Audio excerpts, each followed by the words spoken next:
ਸਤਿ ਸ਼੍ਰੀ ਅਕਾਲ ਜੀ। ਸਵਾਗਤ ਕਰਦੇ ਹਾਂ ਸਾਡੇ ਸਾਰੇ ਦਰਸ਼ਕਾਂ ਦਾ ਗੂੰਜਾਂ ਸਿੱਖ ਵਿਰਸੇ ਦੀਆਂ ਸਾਡੀ ਖਾਸ ਪੇਸ਼ਕਸ਼ ਦੇ ਵਿੱਚ।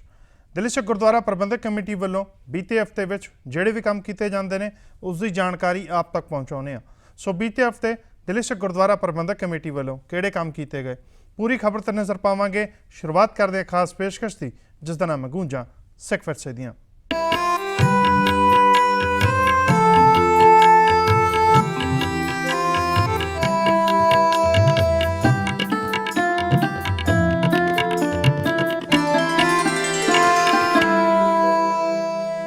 बीते दिन ही प्रधानमंत्री नरेंद्र मोदी वालों सिख बुद्धिजीवियों के नाल मुलाकात की ते इस वफद का हिस्सा बने दिल्ली सिख गुरुद्वारा प्रबंधक कमेटी के प्रधान हरमीत सिंह कालका।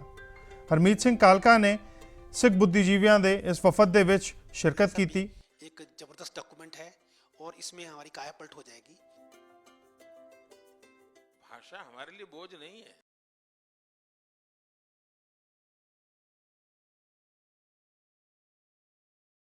इस देश के इतिहास के अंदर ऐसा प्रधानमंत्री शायद ही मिले जो हमेशा हर समुदाय को, ये नहीं कि खाली सिख समुदाय, सारों को इकट्ठा लेके चलने की बात की जाए। और जैसे उन्होंने आज हमें खुद इनवाइट करके यहाँ पर बातें की, जिस तरीके से हमको अपने विचार बताए कि जो इस देश को इकट्ठा करने के लिए जो हमारे मनों के अंदर में थी, उसका भी बड़ी क्लैरिटी हुई। और मैं समझता हूँ कि प्रधानमंत्री जी ने जो पिछले 7 सालों में खास तौर से दिल्ली के सिखों के लिए जो SIT बना के 1984 के कातलों को अंदर किया, उसका दिल्ली के लोगों के अंदर बहुत उनका सत्कार है। दिल्ली सिख गुरुद्वारा प्रबंधक कमेटी वालों हर बार की तरह इस बार भी होला मोहल्ला दिल्ली के इतिहासिक गुरुद्वारे गुरुद्वारा दमदमा साहिब विखे मनाया गया। इस मौके दिल्ली सिख गुरुद्वारा प्रबंधक कमेटी के प्रधान हरमीत सिंह कालका सने दिल्ली सिख गुरुद्वारा प्रबंधक कमेटी के कई होर मैंबर पहुंचे। समूची संगत नूं अज दे इस पवित्र दिहाड़े दे गुरु साहिबां दे बख्शे हुए इस होले महल्ले दे दिन दी लख लख बधाई दिंदा। गुरु महाराज की अपार किरपा जिन्हां ने अपने सिखां नूं न्यारा पंथ बख्शिया और इस न्यारे पंथ दे विच जिहड़ियां सानू रावां दसिया और उहदे सदके अज असीं जिहड़े अपने पर्व मनाते हैं। मेरे तो पहला वख-वख बुलारियां ने, सरदार आत्मा सिंह जी लुबाना साहब ने, सरदार जगदीप सिंह जी कालो साहब उन्होंने और सरदार जसप्रीत सिंह जी उन्होंने होले महल्ले का महत्व तुहानूं दसिया। गुरु गोबिंद सिंह महाराज ने अपने सिखां नूं शस्त्र विद्या दे के जिस तरीके दे नाल इस होले महल्ले नूं प्रचलित किया, इस दिहाड़े नूं वख तरीके दे नाल एक कौम नूं वखरी सोच देंदे हुए मनाने की कोशिश की और सानू इस राह दे उत्ते तोरिया। अज उसी स्थान दे उत्ते, उसी जगह दे उत्ते श्री आनंदपुर साहब किस तरीके दे नाल वड्डे पद्धर दे उत्ते निहंग सिंह जथेबंदियां समूह देश दे जिहड़े अखाड़े ने उत्थे जाके अपने विद्या दे शस्त्र दे जाहो जोहर दिखाते हैं। गुरु महाराज दी क्योंकि इन्ने चरण छो प्राप्त स्थान साडे कोल हैगे आ कि असीं उन्हां दे महत्व दे बारे, उन्हां दे इतिहास बारे अपने अगर बच्चों नूं दस दईए तो मैं समझदा कि शायद साडी पनीरी दा कोई भी आने वाला बच्चा अपने कौम तो वख नहीं हो सकता। क्योंकि यह उस स्थान ने जिथे गुरु गोबिंद सिंह महाराज ने आप चरण छो प्राप्त किए, अपनी फौजा लैके इत्थे आए। दिल्ली दे विच वो स्थान ने जिथे गुरु नानक देव महाराज जी के चरण छो प्राप्त होए। गुरुद्वारा बंगला साहब जिथे गुरु महाराज ने आप रोगियों के रोग दूर किए और दिल्ली दे विच वो स्थान भी है जिथों शहादतां दित्तियां गईयां।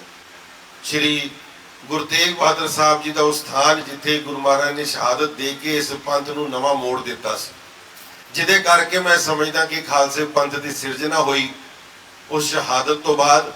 क्योंकि गुरु गोबिंद सिंह महाराज ने उस वक्त प्रण किया सी कि मैं ऐसा तख्त बनावांगा, ऐसे दिल्ली का पंथ बनावांगा दुनिया का जिहड़ा किसी दे भी किसी नूं जुल्म नूं बर्दाश्त नहीं कर सकेगा। साडे गुरु महाराज ने जिस तरीके दे नाल सानू न्यारा पंथ दिता और मैं समझदा कि सिर्फ तो सिर्फ सिख कौम एक ऐसी कौम है पूरी दुनिया दे विच जिन्हां नूं इहो जिहे सिद्धांत मिले है कि जिहड़े दुनिया दे विच होर किसी नूं ना मिल सके हो। जे गुरु हरगोबिंद सिंह महाराज ने मीरी पीरी का सिद्धांत दिता तो सिर्फ अज खालसा पंथ कोल है। जे ਰਾਜ ਔਰ ਧਰਮ ਨੂੰ ਇਕੱਠੇ ਚਲਾਉਣ ਦੀ ਗੱਲ ਕੀਤੀ ਹੈ ਤੇ ਸਿਰਫ ਅੱਜ ਖਾਲਸੇ ਪੰਥ ਕੋਲ ਹੈ। ਆਪੇ ਗੁਰੂ ਚੇਲਾ ਦੀ ਗੱਲ ਅਗਰ ਕੀਤੀ ਤੇ ਗੁਰੂ ਗੋਬਿੰਦ ਸਿੰਘ ਮਹਾਰਾਜ ਨੇ ਕੀਤੀ, ਔਰ ਜੇ ਸ਼ਹਾਦਤਾਂ ਦੀ ਗੱਲ ਕਰੀਏ ਤੇ ਸ਼ਹਾਦਤਾਂ ਦੇ ਸਰਤਾਜ ਗੁਰੂ ਅਰਜਨ ਦੇਵ ਮਹਾਰਾਜ ਜੀ ਤੋਂ ਲੈ ਕੇ ਲਗਾਤਾਰ ਜਿਹੜੇ ਸਾਡੇ ਗੁਰੂ ਵੀ ਹੋਏ ਨੇ ਤੇ ਨਾਲ ਜਿਹੜੇ ਸਾਡੇ ਉਹਨਾਂ ਦੇ ਸਿੰਘ ਹੋਏ ਨੇ ਜਿੰਨੀਆਂ ਸ਼ਹਾਦਤਾਂ ਦਿੱਤੀਆਂ, ਮੈਂ ਸਮਝਦਾ ਕਿ ਅੱਜ ਦੁਨੀਆ ਦੇ ਵਿੱਚ ਹੋਰ ਇਹੋ ਜਿਹੀ ਦੂਜੀ ਕੋਈ ਮਿਸਾਲ ਨਹੀਂ। ਅੱਜ ਅਸੀਂ ਉਹਨਾਂ ਸ਼ਹਾਦਤਾਂ ਦੇ ਬਾਰੇ ਗੱਲ ਜ਼ਰੂਰ ਕਰਦੇ ਆ।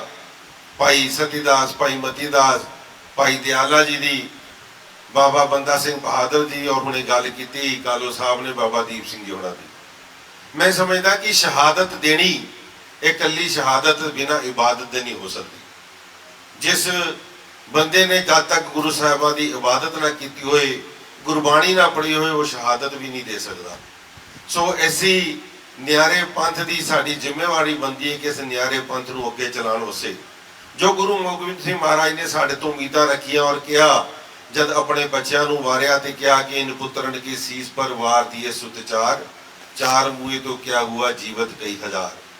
ਅੱਜ ਗੁਰੂ ਗੋਬਿੰਦ ਸਿੰਘ ਮਹਾਰਾਜ ਉਹ ਆਪਣੇ ਚਲਾਏ ਹੋਏ ਇਸ ਪੰਥ ਦੀ ਬਾਗਡੋਰ ਜਦ ਆਪਣੇ ਪੰਥ ਨੂੰ ਦੇ ਕੇ ਗਏ ਆ, ਸਾਡੀ ਜ਼ਿੰਮੇਵਾਰੀ ਬਣਦੀ ਹੈ ਕਿ ਅਸੀਂ ਉਸ ਨਿਆਰੇ ਪੰਥ ਨੂੰ ਅੱਗੇ ਵਧਾਈਏ।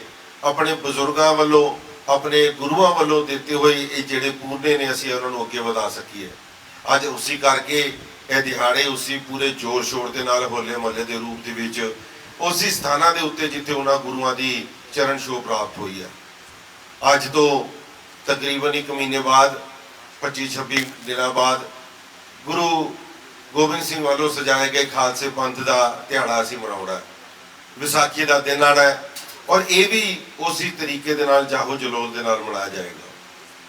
ਸਾਡੇ ਵਿਰਾਸਤ ਨੂੰ ਸੰਭਾਲਣ ਵਾਸਤੇ ਜਿਹੜੀਆਂ ਦਿੱਲੀ ਸਿੱਖ ਗੁਰਦੁਆਰਾ ਪ੍ਰਬੰਧਕ ਕਮੇਟੀ ਕੋਲੋਂ ਪਿਛਲੇ ਕਈ ਸਾਲਾਂ ਤੋਂ ਅਸੀਂ ਉਪਰਾਲਾ ਕਰਦੇ ਆ ਰਹੇ ਹਾਂ ਕਿ ਖਾਲਸਾਈ ਜਾਹੋ ਜਲੋਲ ਦਿਖਾਉਂਦੇ ਹੋਏ ਫਤਿਹ ਦਿਵਸ ਜਿਹੜਾ ਦਿੱਲੀ ਨੂੰ ਸਾਡੇ ਜਰਨੈਲਾਂ ਨੇ ਫਤਿਹ ਕੀਤਾ ਸੀ, ਉਹਨੂੰ ਮਨਾਉਣ ਦੀ ਗੱਲ ਦਿੱਲੀ ਸਿੱਖ ਗੁਰਦੁਆਰਾ ਪ੍ਰਬੰਧਕ ਕਮੇਟੀ ਨੇ ਪਿਛਲੇ 2 ਸਾਲਾਂ ਤੋਂ ਪੂਰੀ ਕੋਸ਼ਿਸ਼ ਕੀਤੀ, ਮਗਰ ਕੋਵਿਡ ਦੀ ਮਹਾਮਾਰੀ ਕਰਕੇ ਸਾਨੂੰ ਜਦ ਪਰਮਿਸ਼ਨਾਂ ਨਹੀਂ ਮਿਲ ਸਕੀਆਂ ਸੀ ਤੇ ਇਸ ਵਕਤ ਸਾਨੂੰ ਬਹੁਤ ਉਹਦੇ ਸੰਗਤਾਂ ਦੇ ਜਿੱਥੇ ਫੋਨ ਵੀ ਆ ਰਹੇ ਸੀ, ਸੰਗਤਾਂ ਦੀ ਡਿਮਾਂਡ ਵੀ ਸੀ ਔਰ ਸਾਡੀ ਜ਼ਿੰਮੇਵਾਰੀ ਵੀ ਸੀ। 16 ਔਰ 17 ਅਪ੍ਰੈਲ ਦਾ ਤਿਉਹਾਰ ਮੁਕਰਰ ਕੀਤਾ ਗਿਆ ਕਿ ਲਾਲ ਕਿਲੇ ਦੇ ਉੱਤੇ ਉਸੇ ਤਰੀਕੇ ਦੇ ਨਾਲ ਫਤਿਹ ਦਿਵਸ ਮਨਾਇਆ ਜਾਏ, ਜਿਸ ਵਕਤ ਸਾਡੇ ਸਿੰਘਾਂ ਨੇ ਉਸ ਲਾਲ ਕਿਲੇ ਨੂੰ ਫਤਿਹ ਕੀਤਾ ਸੀ, ਦਿੱਲੀ ਫਤਿਹ ਕੀਤੇ ਸੀ, ਔਰ ਆਪਣੇ ਬੱਚਿਆਂ ਨੂੰ ਅਸੀਂ ਉਸ ਇਤਿਹਾਸ ਦੇ ਨਾਲ ਜੋੜ ਸਕੀਏ। ਔਰ ਇਸ ਫਤਿਹ ਦਿਵਸ ਨੂੰ ਅਸੀਂ ਸਮਰਪਿਤ ਕੀਤਾ ਗੁਰੂ ਤੇਗ ਬਹਾਦਰ ਸਾਹਿਬ ਦੇ 400 ਸਾਲਾ ਪ੍ਰਕਾਸ਼ ਪੁਰਬ ਨੂੰ। ਇਸ ਕਰਕੇ ਉਹਦੇ ਵਿੱਚ ਬਹੁਤ ਵਧੀਆ ਨਵੇਂ ਸਿਸਟਮ ਦੇ ਨਾਲ ਜਿੱਥੇ ਲਾਈਟ ਐਂਡ ਸਾਊਂਡ ਪ੍ਰੋਗਰਾਮ ਕਰਾਏ ਜਾਣਗੇ, ਲੇਜ਼ਰ ਸ਼ੋਅ ਕਰਾਏ ਜਾਣਗੇ, ਔਰ ਗੁਰੂ ਸਾਹਿਬਾਂ ਦੇ ਇਤਿਹਾਸ ਤੋਂ ਲੈ ਕੇ ਗੁਰੂ ਤੇਗ ਬਹਾਦਰ ਸਾਹਿਬ ਦੇ ਪ੍ਰਕਾਸ਼ ਤੋਂ ਲੈ ਕੇ ਜੋ ਖਾਲਸਾਈ ਫੌਜਾਂ ਨੇ ਲਾਲ ਕਿਲੇ ਨੂੰ ਫਤਿਹ ਕੀਤਾ ਸੀ, ਉੱਥੇ ਤੱਕ ਦੇ ਇਤਿਹਾਸ ਨੂੰ ਅਸੀਂ ਉੱਥੇ ਸੰਗਤਾਂ ਦੇ ਸਾਹਮਣੇ ਲੈ ਕੇ ਆਵਾਂਗੇ। ਸੋ ਇਹ ਕੰਮ ਜਿੱਥੇ ਦਿੱਲੀ ਸਿੱਖ ਗੁਰਦੁਆਰਾ ਪ੍ਰਬੰਧਕ ਕਮੇਟੀ ਕਰ ਰਹੀ ਹੈ, ਔਰ ਸੰਗਤਾਂ ਨੂੰ ਅਸੀਂ ਆਪਣੇ ਇਲੈਕਸ਼ਨ ਦੇ ਵਿੱਚ ਇੱਕ ਵਾਅਦਾ ਵੀ ਕੀਤਾ ਸੀ। ਜਿਹੜੀ ਗੱਲ ਹੁਣੇ ਕਾਲੋ ਸਾਹਿਬ ਨੇ ਕਹੀ ਕਿ ਸਭ ਤੋਂ ਵੱਡੀ ਪ੍ਰਾਇੋਰਟੀ ਜਿੱਥੇ ਸਾਡੀ ਕੌਮ ਦੀ ਹੈ, ਉੱਥੇ ਅਸੀਂ ਆਪਣੀ ਜ਼ਿੰਮੇਵਾਰੀ ਸਮਝਦੇ ਹੋਏ ਸੰਗਤਾਂ ਨੂੰ ਵਾਅਦਾ ਕੀਤਾ ਸੀ ਕਿ ਸਿੱਖਾਂ ਲਈ, ਦਿੱਲੀ ਦੇ ਸਿੱਖਾਂ ਲਈ ਖਾਸ ਤੌਰ ਤੇ ਇੱਕ ਯੂਨੀਵਰਸਿਟੀ ਲੈ ਕੇ ਆਵਾਂਗੇ ਜਿਹੜੀ ਸਾਡੀ ਆਪਣੀ ਹੋਏਗੀ। ਔਰ ਅਸੀਂ ਉਹਦੀ ਮੰਗ ਅੱਜ ਤੋਂ ਤਕਰੀਬਨ 1 ਮਹੀਨਾ ਪਹਿਲੇ ਪ੍ਰਧਾਨ ਮੰਤਰੀ ਨੂੰ ਮੰਗ ਪੱਤਰ ਮੈਂ ਔਰ ਕਾਲੂ ਸਾਹਿਬ ਜੀ ਨੇ ਜਾ ਕੇ ਉੱਥੇ ਦਿੱਤਾ, ਔਰ ਦਿੱਲੀ ਲਈ ਵੱਖਰੀ ਯੂਨੀਵਰਸਿਟੀ ਦੀ ਵੀ ਅਸੀਂ ਮੰਗ ਕੀਤੀ ਹੈ ਜਿਹੜੀ ਗੁਰੂ ਤੇਗ ਬਹਾਦਰ ਸਾਹਿਬ ਦੇ ਨਾਮ ਦੇ ਉੱਤੇ ਹੋਏ। ਦਿੱਲੀ ਲਈ ਆਪਣਾ ਇੱਕ ਮੈਡੀਕਲ ਕਾਲਜ ਬਣਾਉਣ ਦੀ ਗੱਲ ਜਿਹੜਾ ਗੁਰਦੁਆਰਾ ਬਾਲਾ ਸਾਹਿਬ, ਜਿੱਥੇ ਮੈਂ ਸਮਝਦਾ ਕਿ ਪੰਥ ਰਤਨ ਬਾਬਾ ਹਰਬੰਸ ਸਿੰਘ ਜੀ ਉਹਨਾਂ ਨੇ ਆਪਣੀ ਜ਼ਿੰਦਗੀ ਦਾ ਬਹੁਤ ਵੱਡਾ ਕੰਮ ਕੀਤਾ, ਕੌਮ ਨੂੰ ਇੰਨੀ ਵੱਡੀ ਦੇਣ ਦਿੱਤੀ, ਇੰਨੀ ਵੱਡੀ ਬਿਲਡਿੰਗ ਬਣਾਈ, ਮਗਰ ਲਗਾਤਾਰ ਉਹ ਕਿਸੇ ਨਾ ਕਿਸੇ ਸਿਆਸਤ ਦੀ ਬਲੀ ਚੜ੍ਹਦੀ ਰਹੀ। ਅਸੀਂ ਬਾਬਾ ਬਚਨ ਸਿੰਘ ਜੀ ਇੱਥੇ ਬੈਠੇ ਆ, ਉਹਨਾਂ ਦਾ ਧੰਨਵਾਦ ਕਰਦੇ ਹਾਂ ਕਿ ਜਿਸ ਤਰੀਕੇ ਦੇ ਨਾਲ ਅਸੀਂ 3 ਮਹੀਨੇ ਦੇ ਵਿੱਚ 125 ਬੈੱਡ ਦਾ ਹਸਪੀਟਲ ਤਿਆਰ ਕਰਨ ਦੀ ਗੱਲ ਕੀਤੀ ਸੀ, ਔਰ ਦਿਨ ਰਾਤ ਕਰਕੇ ਜੋ ਇਹਨਾਂ ਦੀ ਸੇਵਾਦਾਰਾਂ ਨੇ, ਇਹਨਾਂ ਦੀ ਸਮੁੱਚੀ ਟੀਮ ਨੇ ਜੋ ਸੇਵਾ ਕੀਤੀ, ਔਰ ਉਹਨੂੰ ਸ਼ੁਰੂ ਕਰਨਾ ਸੀ, ਠੀਕ ਸ਼ੁਰੂ ਹੋਣ ਤੋਂ 2 ਦਿਨ ਪਹਿਲਾਂ ਉਹਨੂੰ ਵੀ ਸਿਆਸਤ ਦੀ ਬਲੀ ਚੜਾ ਦਿੱਤਾ ਗਿਆ। ਉਹਨਾਂ ਨਾਲ ਅਸੀਂ ਹੁਣ ਵਿਚਾਰ ਵਿਮਰਸ਼ ਕੀਤਾ, ਬਹੁਤ ਜਲਦ ਉਹਦਾ OPD ਔਰ ਉੱਥੇ ਦਾ ਪ੍ਰੋਗਰਾਮ, ਜਿਹੜੀ ਉੱਥੇ ਦੀਆਂ ਹੋਰ ਸੁਵਿਧਾਵਾਂ ਨੇ, ਉਹ ਵੀ ਸੰਗਤਾਂ ਲਈ ਸ਼ੁਰੂ ਕਰਨ ਜਾ ਰਹੇ ਆ। ਸੋ ਸਮੁੱਚੀ ਤੁਹਾਡੀ ਸੰਗਤ ਦਾ ਜਿੱਥੇ ਅਸੀਂ ਧੰਨਵਾਦ ਕਰਦੇ ਹਾਂ ਕਿ ਤੁਸੀਂ ਆਸ਼ੀਰਵਾਦ ਦੇ ਕੇ ਇਸ ਟੀਮ ਨੂੰ ਜਿਤਾਇਆ, ਇਸ ਟੀਮ ਦੇ ਉੱਤੇ ਆਪਣਾ ਆਸ਼ੀਰਵਾਦ ਰੱਖਿਆ। ਬਹੁਤ ਵੱਡੀਆਂ ਸਾਨੂੰ ਲੜਾਈਆਂ ਲੜਨੀਆਂ ਪਈਆਂ, ਭਾਵੇਂ ਕੋਟਾ ਕਚਹਿਰੇ ਦੀਆਂ, ਮਗਰ ਗੁਰੂ ਤੇਗ ਬਹਾਦਰ ਸਾਹਿਬ ਨੇ ਆਪਣੀ ਕਿਰਪਾ ਨੌਜਵਾਨ ਟੀਮਾਂ ਦੇ ਉੱਤੇ ਰੱਖੀ। ਮੈਂ ਸਮੁੱਚੀ ਟੀਮ ਦਾ ਵੀ ਧੰਨਵਾਦ ਕਰਦਾ। ਗੂੰਜਾ ਸਿੱਖ ਵਰਸੇ ਦੀਆਂ ਸਾਡੀ ਖਾਸ ਪੇਸ਼ਕਸ਼ ਇਸੇ ਤਰ੍ਹਾਂ ਜਾਰੀ ਰਹੇਗੀ। ਫਿਲਹਾਲ ਰੁਕਦੇ ਹਾਂ ਇੱਕ ਬ੍ਰੇਕ ਦੇ ਲਈ।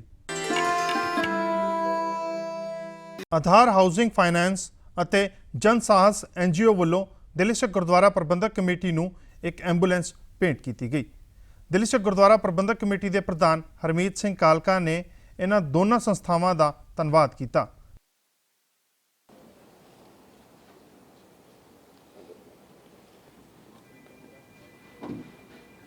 मैं धन्यवाद करदा अज आधार हाउसिंग फाइनेंस वालियां दा और जन साहस NGO जिन्हां ने अज दिल्ली सिख गुरुद्वारा प्रबंधक कमेटी नूं ये जिहड़ी एंबूलेंस देती है। साडे डॉक्टर सरदार हरमीत सिंह रिहान उन्हां दे नाल गलबात करके जिस तरीके दे नाल जो रिक्वायरमेंट्स बेसिक नीड्स वालियां लाइफ सपोर्टिंग सिस्टम दी जिहड़ियां एंबूलेंसिस हुंदी है अज इन्हां ने सानूं इत्थे दित्ती। और जिस तरीके दे नाल पिछले समय दे विच कोविड दे महामारी दे समय दे विच दिल्ली सिख गुरुद्वारा प्रबंधक कमेटी ने सेवावां कीतियां। 400 बैड का कोविड सेंटर बनाया गया, हॉस्पिटल बनाए गए और डायलिसिस सेंटर जिस तरह बना रहे हैं। जो मैडिकल सेवावां गुरुद्वारा कमेटी कर रही है, मैं समझदा कि शायद दिल्ली दे विच इक्को एक संस्था है जिहड़ी निष्काम होके और लोगों दियां वाकई जिहड़ियां लोड़ां ने उन्होंने देखते हुए जिहड़ियां सेवावां कर रही है। बाला प्रीतम दवाखाना होए उस दे उत्ते इन्हां ने ट्रस्ट करते हुए जिस तरीके दे नाल अज गुरुद्वारा कमेटी नूं एंबूलेंस देती है। दिल्ली दे विच दिल्ली तो बाहर बहुत वड्डियां संस्थावां बहुत वड्डियां संगतां जिस तरीके नाल लगातार सहयोग कर रही है। मैं सारिਆਂ ਦਾ ਧੰਨਵਾਦ करदा और खास तौर पर अज इन्हां दा आधार हाउसिंग वालियां दा और जन साहस जिहड़ी NGO है जिन्हां दे माध्यम दे राही अज इत्थे दित्ती गई है। तुसीं देख सकते हो कि ये फुली इक्विप्ड जिहड़ी इन्हां ने एंबूलेंस दित्ती है। रब ना करे किसी नूं लोड़ पवे मगर लोड़ पैण दे उत्ते जद ਇਹ ਐਂਬੂਲੈਂਸ ਉਹਦੇ ਘਰ ਦਾ ਸਹਾਇਕ ਬਣ ਕੇ ਉਹਨਾਂ ਦੇ ਘਰ ਪਹੁੰਚਦੀ ਔਰ ਲੋਕਾਂ ਨੂੰ ਆਪਣੀ ਜਗ੍ਹਾ ਤੇ ਲੈ ਕੇ ਜਾਂਦੀ ਹੈ ਤੇ ਵਾਕਈ ਉਸ ਵਕਤ ਪਤਾ ਚੱਲਦਾ ਹੈ ਕਿ ਇਹ ਦੇਣ ਵਾਲੇ ਦੀ ਵੀ ਦਿਲ ਦੀ ਨੀਅਤ ਔਰ ਜਿਹੜੇ ਉਹਨੂੰ ਚਲਾ ਰਹੇ ਨੇ ਉਹਨਾਂ ਦਾ ਕਿਸ ਤਰੀਕੇ ਦੇ ਨਾਲ ਉਹ ਮਾਨਵਤਾ ਦੀ ਸੇਵਾ ਕਰ ਰਹੇ ਆ। ਇਹ ਉਸ ਵਕਤ ਇਹਦੀ ਲੋੜ ਪੈਂਦੀ ਹੈ। ਸੋ ਮੈਂ ਸਮਝਦਾ ਕਿ ਅੱਜ ਇਹਨਾਂ ਨੇ ਜਿਸ ਤਰੀਕੇ ਨਾਲ ਸਾਡੇ ਤੇ ਵਿਸ਼ਵਾਸ ਕਰਦੇ ਹੋ ਦਿੱਤੀ ਹੈ ਅਸੀਂ ਵੀ ਉਸੇ ਤਰੀਕੇ ਦੇ ਨਾਲ ਲੋਕਾਂ ਦੀਆਂ ਸੇਵਾਵਾਂ ਕਰ ਸਕੀਏ। ਦਿੱਲੀ ਸਿੱਖ ਗੁਰਦੁਆਰਾ ਪ੍ਰਬੰਧਕ ਕਮੇਟੀ ਵੱਲੋਂ ਦਿੱਲੀ ਦੇ ਇਤਿਹਾਸਿਕ ਗੁਰਦੁਆਰੇ ਗੁਰਦੁਆਰਾ ਰਕਾਬਗੰਜ ਸਾਹਿਬ ਸਥਿਤ ਲੱਕੀ ਸ਼ਾਹ ਵਣਜਾਰਾ ਹਾਲ ਦੇ ਵਿੱਚ ਕੋਰੋਨਾ ਮਹਾਮਾਰੀ ਦੌਰਾਨ ਤਕਰੀਬਨ 400 ਬੈੱਡ ਦਾ ਪ੍ਰਬੰਧ ਕੀਤਾ ਗਿਆ ਸੀਗਾ, ਜਿਸ ਨੂੰ ਲੈ ਕੇ ਇੰਟਰਨੈਸ਼ਨਲ ਬੁੱਕ ਆਫ ਰਿਕਾਰਡਸ ਨੇ ਦਿੱਲੀ ਸਿੱਖ ਗੁਰਦੁਆਰਾ ਪ੍ਰਬੰਧਕ ਕਮੇਟੀ ਦੇ ਮੈਂਬਰਾਂ ਨੂੰ ਸਨਮਾਨਿਤ ਕੀਤਾ। ਤੇ ਹਰਮੀਤ ਸਿੰਘ ਕਾਲਕਾ ਨੇ ਕਿਹਾ ਕਿ ਉਹ ਬੜੀ ਔਖੀ ਘੜੀ ਸੀਗੀ ਜਿਸ ਦੌਰਾਨ ਦਿੱਲੀ ਸਿੱਖ ਗੁਰਦੁਆਰਾ ਪ੍ਰਬੰਧਕ ਕਮੇਟੀ ਨੇ ਇਹ ਉਪਰਾਲਾ ਕੀਤਾ ਸੀਗਾ ਕਿ 400 ਬੈੱਡ ਲੱਕੀ ਸ਼ਾਹ ਵਣਜਾਰਾ ਹਾਲ ਦੇ ਵਿੱਚ ਲਗਾਏ ਗਏ ਸੀਗੇ, ਜਿਸ ਦੇ ਕਰਕੇ ਦਿੱਲੀ ਦੇ ਲੋਕਾਂ ਨੂੰ ਸਹਾਇਤਾ ਮਿਲੀ ਸੀਗੀ। ਤੇ ਉਧਰ ਹੀ ਇੰਟਰਨੈਸ਼ਨਲ ਬੁੱਕ ਆਫ ਰਿਕਾਰਡਸ ਵੱਲੋਂ ਕਿਹਾ ਗਿਆ ਕਿ ਇਹ ਬਹੁਤ ਵਧੀਆ ਚੰਗਾ ਉਪਰਾਲਾ ਮਾਨਵਤਾ ਦੀ ਸੇਵਾ ਲਈ ਸੀਗਾ ਜਿਹੜਾ ਦਿੱਲੀ ਸਿੱਖ ਗੁਰਦੁਆਰਾ ਪ੍ਰਬੰਧਕ ਕਮੇਟੀ ਵੱਲੋਂ ਕੀਤਾ ਗਿਆ ਸੀਗਾ।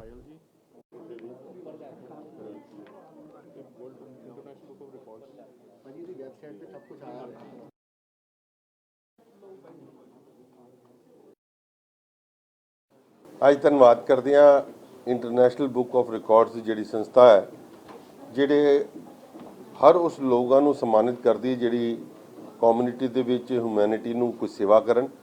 ਔਰ ਅੱਜ ਇਹਨਾਂ ਨੇ ਜਿਸ ਤਰੀਕੇ ਦੇ ਨਾਲ ਦਿੱਲੀ ਸਿੱਖ ਗੁਰਦੁਆਰਾ ਪ੍ਰਬੰਧਕ ਕਮੇਟੀ ਨੇ ਪਿਛਲੇ ਸਾਲ ਕੋਵਿਡ ਦੇ ਸਮੇਂ ਦੇ ਵਿੱਚ 400 ਬੈੱਡ ਦਾ ਹਸਪੀਟਲ ਬਣਾ ਕੇ ਮਾਨਵਤਾ ਦੀ ਸੇਵਾ ਕੀਤੀ, ਉਸ ਟੀਮ ਨੂੰ ਅੱਜ ਇਹ ਆਨਰ ਕਰਨ ਵਾਸਤੇ ਇੱਥੇ ਆਏ ਨੇ। ਮੈਂ ਇਹਨਾਂ ਦਾ ਧੰਨਵਾਦ ਕਰਦਾ ਕਿਉਂਕਿ ਇਹੋ ਜਿਹੀਆਂ ਸੰਸਥਾਵਾਂ ਜਿਹੜੀਆਂ ਦੁਨੀਆ ਭਰ ਦੇ ਵਿੱਚ ਆਪਣਾ ਨਾਮ ਰੱਖਦੀਆਂ ਹੋਣ ਔਰ ਉਹ ਉਨ ਲੋਕਾਂ ਨੂੰ ਅਗਰ ਸਨਮਾਨਿਤ ਕਰਨ ਜਿਹੜੇ ਲੋਕਾਂ ਵਾਸਤੇ ਜਿਹੜੀ ਸਮਾਜ ਵਾਸਤੇ ਕੁਝ ਕਰਨ, ਅੱਜ ਉਹਦਾ ਇਹ ਧੰਨਵਾਦ ਕਰਨ ਵਾਸਤੇ ਇੱਥੇ ਆਏ ਨੇ ਖਾਸ ਤੌਰ ਤੇ। ਔਰ ਇਹਨਾਂ ਨੇ ਜਿਹੜਾ ਸਾਨੂੰ ਇੱਥੇ ਆਪਣਾ ਸਰਟੀਫਿਕੇਟਸ ਨਾਲ ਔਰ ਮੈਡਲ ਦੇ ਨਾਲ ਨਿਵਾਜਿਆ, ਮੈਂ ਇਹਨਾਂ ਦਾ ਬਹੁਤ ਬਹੁਤ ਧੰਨਵਾਦ ਕਰਦਾ ਕਿਉਂਕਿ ਸਮੁੱਚੀ ਟੀਮ ਨੇ ਉਸ ਸਮੇਂ ਦੇ ਵਿੱਚ ਜਿਸ ਵਕਤ ਲੋਕ ਘਰੋਂ ਨਹੀਂ ਨਿਕਲ ਰਹੇ ਸੀ, ਸਾਡੀ ਸਮੁੱਚੀ ਟੀਮ ਗੁਰਦੁਆਰਾ ਪ੍ਰਬੰਧਕ ਕਮੇਟੀ ਉਸ ਵਕਤ ਦੇ ਮੌਜੂਦਾ ਪ੍ਰਧਾਨ ਸਰਦਾਰ ਮਨਜਿੰਦਰ ਸਿੰਘ ਸਿਰਸਾ ਜੀ ਦੇ ਨਾਮ ਤੇ ਵੀ ਸਰਟੀਫਿਕੇਟ ਲੈ ਕੇ ਆਏ ਨੇ ਔਰ ਦਾਸ ਉਸ ਵਕਤ ਜਨਰਲ ਸੈਕਟਰੀ ਸੀ ਔਰ ਨਾਲ ਸਾਡੇ ਜਿਹੜਾ ਮੈਡੀਕਲ ਦਾ ਸਾਰੇ ਸੁਪਰਵਿਜ਼ਨ ਜਿਨ੍ਹਾਂ ਦੇ ਅੰਦਰ ਸੀ ਸਰਦਾਰ ਭੁਪਿੰਦਰ ਸਿੰਘ ਭੁੱਲਰ ਜੀ, ਸਰਦਾਰ ਵਿਕਰਮ ਸਿੰਘ ਜੀ, ਰੋਹਿਣੀ, ਸਰਦਾਰ ਅਮਰਜੀਤ ਸਿੰਘ ਜੀ, ਪਿੰਕੀ ਜੀ, ਸਰਦਾਰ ਰਮਨਜੋਤ ਸਿੰਘ ਜੀ, ਸਮੁੱਚੀ ਟੀਮ ਨੇ ਜਿਸ ਤਰੀਕੇ ਦੇ ਨਾਲ ਕੰਮ ਕੀਤਾ ਸੀ ਅੱਜ ਇਹ ਉਹਨਾਂ ਨੂੰ ਸਾਰਿਆਂ ਨੂੰ ਸਨਮਾਨਿਤ ਕਰਨ ਵਾਸਤੇ ਇੱਥੇ ਆਏ ਨੇ। ਮੈਂ ਇਹਨਾਂ ਦਾ ਧੰਨਵਾਦ ਕਰਦਾ ਔਰ ਇਸ ਗੱਲ ਦਾ ਜਿੱਥੇ ਸਾਨੂੰ ਮਾਣ ਵੀ ਹੈ ਕਿ ਅਸੀਂ ਮਾਨਵਤਾ ਦੀ ਸੇਵਾ ਲਈ ਸਮੁੱਚੀ ਟੀਮ ਅੱਗੇ ਵਧੀ ਹੈ, ਇਸ ਗੱਲ ਦੇ ਉੱਤੇ ਅਸੀਂ ਸੰਕਲਪ ਵੀ ਲੈ ਰੱਖਿਆ ਹੈ ਸੰਗਤ ਦੇ ਅੱਗੇ ਕਿ ਜਦ ਵੀ ਕਦੀ ਇਹੋ ਜਿਹੀ ਲੋੜ ਨਾ ਪਵੇ, ਮਗਰ ਕੋਈ ਵੀ ਆਪਦਾ ਕੋਈ ਵੀ ਸੰਕਟ ਇਸ ਦੇਸ਼ ਦੇ ਵਿੱਚ ਆਏਗਾ, ਉਹਦੇ ਵਿੱਚ ਸਾਡੀ ਸਮੁੱਚੀ ਟੀਮ ਹਮੇਸ਼ਾ ਦ੍ਰਿੜ ਹੋ ਕੇ ਖੜੀ ਹੈ। ਗੁਰੂ ਮਹਾਰਾਜ ਨੇ ਜੋ ਸਿੱਖਿਆ ਹਰ ਸਿੱਖ ਨੂੰ ਦਿੱਤੀ ਹੈ ਕਿ ਉਹ ਮਾਨਵਤਾ ਦੀ ਸੇਵਾ ਕਰੇ, ਉਹਨੂੰ ਮੁੱਖ ਰੱਖਦਿਆਂ ਦਿੱਲੀ ਸਿੱਖ ਗੁਰਦੁਆਰਾ ਪ੍ਰਬੰਧਕ ਕਮੇਟੀ ਨੇ ਜੋ ਕੋਵਿਡ ਕੇਅਰ ਸੈਂਟਰ ਬਣਾਇਆ ਸੀ, ਉਹਦੀ ਰੈਕੋਗਨੀਸ਼ਨ, ਉਹਦੀ ਸ਼ਲਾਘਾ, ਉਹ ਖੁਸ਼ਬੂ ਜਿਹੜੀ ਹੈ ਉਹ ਇੰਟਰਨੈਸ਼ਨਲ ਬੁੱਕ ਆਫ ਰਿਕਾਰਡਸ ਵਾਲਿਆਂ ਤੱਕ ਵੀ ਪਹੁੰਚੀ ਔਰ ਉਹਨਾਂ ਨੇ ਮਾਣ ਦਿੱਤਾ ਹੈ। ਇਹ ਸਾਡੇ ਲਈ ਬੜੀ ਮਾਣ ਦੀ ਗੱਲ ਹੈ ਕਿ ਐਸੀ ਸੰਸਥਾਵਾਂ ਇਹਨਾਂ ਨੂੰ ਜਦੋਂ ਰੈਕੋਗਨਾਈਜ਼ ਕਰਦੀਆਂ ਹੈ ਤੇ ਇਹਦਾ ਸਿੱਖੀ ਜਿਹੜੀ ਹੈ ਉਹਦਾ ਬਹੁਤ ਵੱਡਾ ਮੈਸੇਜ ਸਾਰੀ ਦੁਨੀਆ 'ਚ ਜਾਂਦਾ ਹੈ। ਮੈਂ ਇਹਨਾਂ ਦਾ ਦਿਲੋਂ ਧੰਨਵਾਦ ਕਰਦਾ ਕਿ ਇਹਨਾਂ ਨੇ ਇੱਥੇ ਪਹੁੰਚ ਕੇ ਸਾਡਾ ਸਨਮਾਨ ਕੀਤਾ। ਮੈਂ ਬਹੁਤ ਧੰਨਵਾਦ ਕਰਦਾ ਹਾਂ ਇੰਟਰਨੈਸ਼ਨਲ ਬੁੱਕ ਆਫ ਰਿਕਾਰਡਸ ਵਾਲਿਆਂ ਦਾ ਕਿ ਜੋ ਪਿਛਲੇ ਸਾਲ ਧੰਨ ਗੁਰੂ ਤੇਗ ਬਹਾਦਰ ਸਾਹਿਬ ਜੀ ਨੇ ਆਪਣੀਆਂ ਸੇਵਾਵਾਂ ਆਪ ਲਈਆਂ ਸੀ ਕੋਵਿਡ ਦੇ ਟਾਈਮ ਦੇ ਉੱਤੇ, ਔਰ ਜੋ ਇੱਥੇ 400 ਬੈੱਡ ਦਾ ਕੋਵਿਡ ਦਾ ਹਸਪੀਟਲ ਚੱਲਿਆ ਸੀ ਉਹ ਦਾਸ ਦੇ ਕੋਲ ਹੀ ਉਹਦਾ ਇੰਚਾਰਜ ਹੈਗਾ ਸੀ। ਔਰ ਮੈਂ ਸਮਝਦਾ ਕਿ ਗੁਰੂ ਸਾਹਿਬ ਨੇ ਬਹੁਤ ਕਿਰਪਾ ਕੀਤੀ ਸੀ, ਕਿਉਂਕਿ ਜਿਸ ਦਿਨ 9 ਮਈ ਨੂੰ ਉਹ ਕੋਵਿਡ ਹਸਪੀਟਲ ਸ਼ੁਰੂ ਹੋਇਆ ਸੀ, ਉਸ ਤੋਂ ਬਾਅਦ ਦਿੱਲੀ ਦੇ ਵਿੱਚ ਕਰੋਨਾ ਦਾ ਗ੍ਰਾਫ ਨੀਚੇ ਜਾਣਾ ਸ਼ੁਰੂ ਹੋ ਗਿਆ ਸੀ ਔਰ ਇਹ ਗੁਰੂ ਤੇਗ ਬਹਾਦਰ ਸਾਹਿਬ ਜੀ ਦੀ ਕਿਰਪਾ ਹੀ ਸੀ ਕਿ ਦਿੱਲੀ ਦੇ ਵਿੱਚ ਉਸ ਤੋਂ ਬਾਅਦ ਕੋਵਿਡ ਖਤਮ ਹੁੰਦੇ ਅੱਜ ਦੀ ਡੇਟ 'ਚ ਕੋਵਿਡ ਖਤਮ ਹੋ ਗਿਆ। ਮੈਂ ਆਪਣੇ ਵੱਲੋਂ ਇੱਕ ਵਾਰ बहुत धन्यवाद करता है वर्ल्ड रिकॉर्ड ऑफ बुक वालों का जिन्होंने आज सानू इत्थे आके नवाजा है। ये हमारी खुशकिस्मती है कि आज हम इन लोगों को अवार्ड देने आए हैं। इन्होंने मानवता के लिए कोविड केयर सेंटर बनाया है, जो कि कोई भी ऐसे कोई भी समुदाय नहीं है, ऐसा कोई भी शख्स नहीं है जिसने आगे बढ़कर कोविड के टाइम पे ऐसा कार्य किया हो। इन्होंने जो कार्य किया है वो हमारी खुशकिस्मती है कि इंटरनेशनल बुक ऑफ रिकॉर्ड्स ने इनको इस चीज़ से नवाजा है। ਗੁੰਜਾ ਸਿੱਖ ਵਰਸੇ ਦੀਆਂ ਸਾਡੀ ਖਾਸ ਪੇਸ਼ਕਸ਼ ਇਸੇ ਤਰ੍ਹਾਂ ਜਾਰੀ ਰਹੇਗੀ। ਫਿਲਹਾਲ ਰੁਕਦੇ ਹਾਂ ਇੱਕ ਬ੍ਰੇਕ ਦੇ ਲਈ। ਦਿੱਲੀ ਦੇ ਇਤਿਹਾਸਿਕ ਗੁਰਦੁਆਰਾ ਰਕਾਬਗੰਜ ਸਾਹਿਬ ਸਥਿਤ ਸਰਾਂ ਗੁਰੂ ਅਰਜਨ ਦੇਵ ਜੀ ਨਿਵਾਸ ਦੀ 16 ਕਮਰੇ ਨਵੇਂ ਬਣਾਏ ਗਏ। ਇਸ ਦੀ ਸੇਵਾ ਬਾਬਾ ਬਚਨ ਸਿੰਘ ਜੀ ਨੂੰ ਸੌਂਪੀ ਗਈ ਸੀ। ਦਿੱਲੀ ਸਿੱਖ ਗੁਰਦੁਆਰਾ ਪ੍ਰਬੰਧਕ ਕਮੇਟੀ ਦੇ ਪ੍ਰਧਾਨ ਹਰਮੀਤ ਸਿੰਘ ਕਾਲਕਾ ਨੇ ਬਾਬਾ ਬਚਨ ਸਿੰਘ ਜੀ ਦਾ ਧੰਨਵਾਦ ਕੀਤਾ।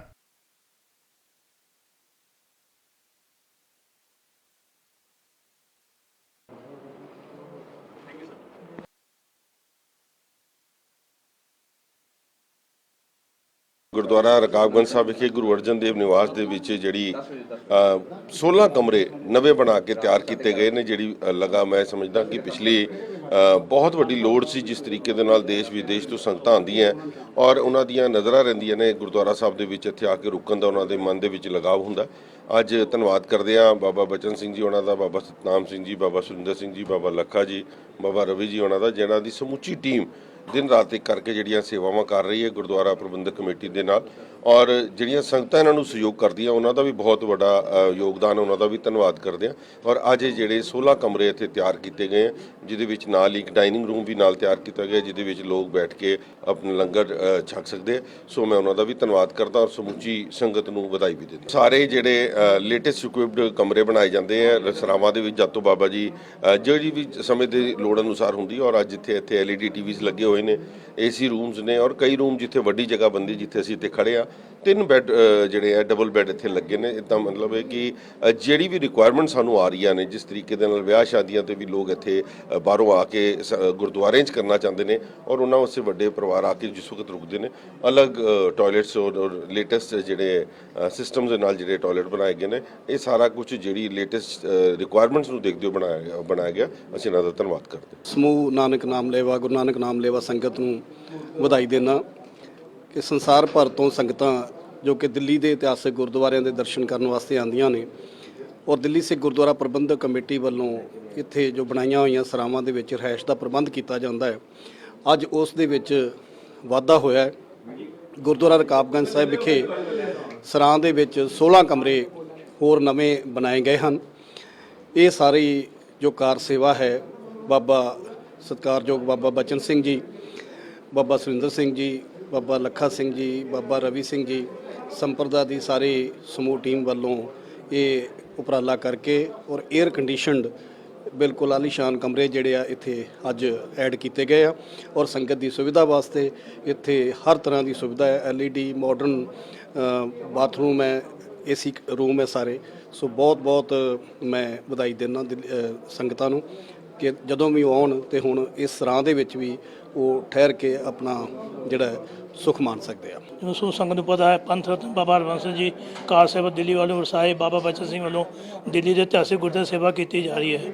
ਉਸ ਕੜੀ ਵਿੱਚ ਅੱਜ ਗੁਰੂ ਅਰਜਨ ਦੇਵ ਨਿਵਾਸ ਗੁਰਦੁਆਰਾ ਰਕਾਬਗੰਜ ਵਿਖੇ 16 ਕਮਰਿਆਂ ਦਾ ਰੈਨੋਵੇਟ ਕੀਤਾ ਗਿਆ ਹੈ। ਉਹ ਦਿੱਲੀ ਸਿੱਖ ਗੁਰੂ ਨੂੰ ਭੇਟ ਕੀਤੇ ਗਏ ਤਾਂ ਕਿ ਆਉਣ ਵਾਲੀ ਸੰਗਤ ਆਰਾਮ ਨਾਲ ਇੱਥੇ ਦਰਸ਼ਨ ਮੇਲੇ ਕਰਨ ਆਉਂਦੀ ਹੈ, ਆਰਾਮ ਫਰਮਾਉਂਦੀ ਹੈ। ਔਰ ਅੱਗੇ ਵੀ 29 ਕਮਰੇ ਪਹਿਲਾਂ ਰੈਨੋਵੇਟ ਕਰਕੇ ਦਿੱਤੇ ਨੇ। ਹੋਰ ਵੀ ਜੋ ਵੀ ਸੇਵਾ ਦਿੱਲੀ ਸਿੱਖ ਗੁਰਦੁਆਰਾ ਵੱਲੋਂ ਬਾਬਾ ਜੀ ਸੌਂਪੀ ਗਈਆਂ ਨੇ ਬੜੀ ਤੀਬਰ ਗਤੀ ਨਾਲ ਸਭ ਕੀਤੀਆਂ ਜਾ ਰਹੀਆਂ ਔਰ ਦਿੱਲੀ ਕਮੇਟੀ ਸੌਂਪੀ ਜਾ ਰਹੀ ਹੈ। ਮੈਂ ਸਮੂਹ ਸੰਗਤ ਨੂੰ ਬੇਨਤੀ ਕਰਦਾ ਕਿ ਇਸ ਸੇਵਾ 'ਚ ਵੱਧ ਚੜ੍ਹ ਕੇ ਹਿੱਸਾ ਪਾਓ, ਤਨ ਮਨ ਧਨ ਨਾਲ ਸੇਵਾ ਕਰੋ ਤਾਂ ਕਿ ਗੁਰੂ ਘਰ ਦੀ ਸੇਵਾ ਨਿਰੰਤਰ ਚੱਲ ਸਕੇ।